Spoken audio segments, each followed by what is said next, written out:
جن لوگوں کی یہ شکایت ہے کہ دین بہت مشکل ہے, صحیح ہے, کیا جو مائیں بچے پیدا کرتی ہیں یہ کام مشکل نہیں ہے؟ جو مائیں بچوں کو پالتی ہیں کیا یہ کام مشکل نہیں ہے؟ کیا جب بچوں کو نرسری سے لے کے میٹرک تک ایک ٹف سٹڈی پڑھائی جاتی ہے وہ کام مشکل نہیں ہے؟ کیا یہ سارے کام چھوڑ دیتے ہیں؟ صبح 9 to 5 جاب کرنی, باس کی گالیاں سننی, جھڑکیاں سننی, کیا یہ کام مشکل نہیں ہے؟ کیا آپ اپنا بزنس کرتے ہیں, بزنس کو مینٹین کرنا, کیا یہ کام مشکل نہیں ہے؟ آپ ٹریول کرتے ہیں out of city, out of country, کیا یہ کام مشکل نہیں ہے؟ تو ان ساری مشکلات کے پیش نظر ہم جو ہے وہ کاروبار, بچے پیدا کرنا, ان کو پڑھانا چھوڑ دیتے ہیں. اللہ کا دین کیوں؟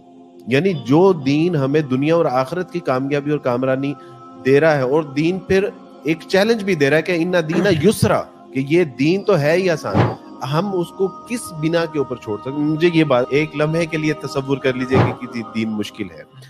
ان مع العسر یسرا, اللہ سبحانہ و تعالیٰ کا بتایا ہوا ایک اصول ہے کہ ہر مشکل کے بعد آسانی ہے. اگر اس دنیا میں ہم نے مشکل جھیل لی تو کیا آخرت کی جو ایک اینڈ لیس لائف ہے اس میں کیا عافیت اور آسانی نہیں ہے؟ ہمارا ایک بچہ, نیو مسلم کلاس ہو رہی تھی ہماری, تو پتہ چلا کہ وہ پڑھ نہیں رہا. تو میں نے کہا کہ آپ کیا کرتے ہیں؟ انہوں نے کہا کہ جی میں جاب کرتا ہوں. کتنے گھنٹے کی؟ انہوں نے کہا کہ میں تقریباً کوئی 15-16 گھنٹے جاب کرتا ہوں میں. تو میں نے کہا اس سے کیا, یعنی آپ کی ارننگ کیا ہے اور کیا اس سے سہولیات؟ کہتا کہ کوئی سہولیات تو نہیں ہے, 3 وقت کا کھانا ہے, گھر کا کرایہ ہے, بجلی کا بل ہے, یہ چیزیں ساری میں پوری کر سکتا ہوں. تو میں نے کہا کہ اگر 3 وقت کا کھانا, مکان کا کرایہ, بجلی کے بل, اگر یہ چیزیں پوری کرتے ہیں اور 16 گھنٹے پے کرتے ہیں, اور جنت کے لیے آپ آدھا گھنٹہ بھی اگر نہیں نکال سکتے, تو پھر اس کا مطلب ہے کہ دین مشکل نہیں ہے, ہم نالائق لوگ ہیں. اسلام قبول کرتے سار ہی جو ہے وہ, ایک بچی نے پوچھا کہ عبدالواس بھائی میں نے نا برقع کیا اور یہاں اس نے جو ہے وہ ٹائٹ کرنے کے لیے اس کے اندر الاسٹک ڈالا, تو اس نے کہا کہ ایک بار میرا وہ جو ہے نا وہ بازو کا کپڑا نیچے ہو گیا تھا, تو مجھے اتنی حیا آئی کہ اگر اللہ نے مجھے پوچھ لیا تو میں کیا جواب دوں گی, لہٰذا میں نے الاسٹک ڈال لیا کہ اب میرا بازو اوپر بھی ہو تو نیچے نہ ہو.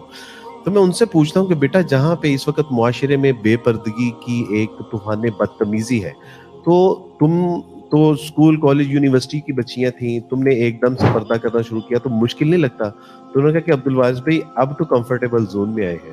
اچھا, کل ایک بچی کے ساتھ پروگرام تھا, اس نے کہا کہ عبدالواس بھائی میں نے جو ہے وہ میٹرک اس کے ساتھ, میٹرک میں نے بے پردگی میں کیا, ایف اے میں نے بے پردگی میں کیا, جب اسلام قبول کیا ایم فل اور پی ایچ ڈی میں پردے میں کر رہی ہوں, تو اب میں کمفرٹیبل زون میں ہوں, اب میں ہوس زدہ جو نگاہیں ہیں ان سے بچاؤ میں ہوں, اب میں پروٹیکٹیو اپنے آپ کو فیل کرتی ہوں.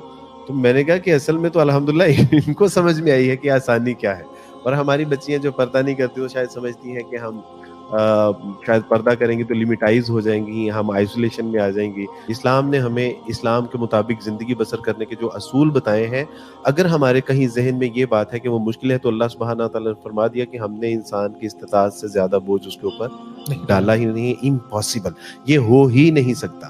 تو یہ ہمارا ایک غلط جو ہے وہ ایک نظریہ بن چکا ہو ہمارے ذہنوں کے کسی خانے میں, یہ بات سب کانشیس میں سٹور ہو گئی ہے کہ دین مشکل ہے. واللہ یہ دین مشکل نہیں ہے, اور اللہ سبحانہ تعالیٰ کی دی ہوئی تعلیم ہمارے لیے مشکل ہو ہی نہیں سکتی. کسی وجہ سے اگر ہمیں یہ لگتی ہے کہ یہ مشکل ہے, تو اس مشکل کے بعد اللہ سبحانہ تعالیٰ کی توفیق سے بہت بڑی آسانی آنے والی ہے.